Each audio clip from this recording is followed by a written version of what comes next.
Heute zeige ich euch, wie ihr mit den genialen Conceptor-Profilen von Alberts super einfach und stabil eure eigenen Konstruktionen bauen könnt. Die Profile sind alle miteinander kompatibel und bieten jede Menge Gestaltungsfreiheit. Unser Projekt heute: ein platzsparendes und rückenschonendes Getränkekistenregal.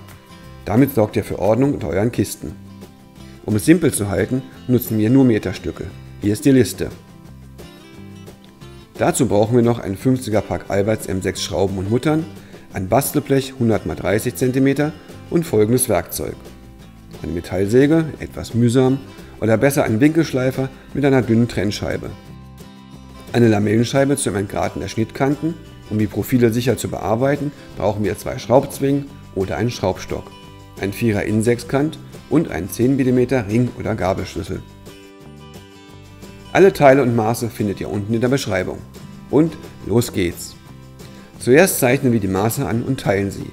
1 Meter durch 3 ergibt 33,31.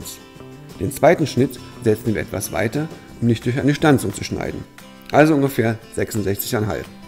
Dann noch entgraten und zusammenbauen. Beginnt mit den Seitenteilen wie hier gezeigt. Danach verbinden wir die beiden Elemente mit den Meterstücken. Hinten noch 2 Querstreben einsetzen und fertig ist unser praktischer Helfer. Ihr seht, wie einfach das geht. Mit den Profilen könnt ihr noch viele andere coole Konstruktionen bauen. Werdet kreativ. Bis zum nächsten Mal. Tschüss. Wir sind Alberts, gemacht um zu halten.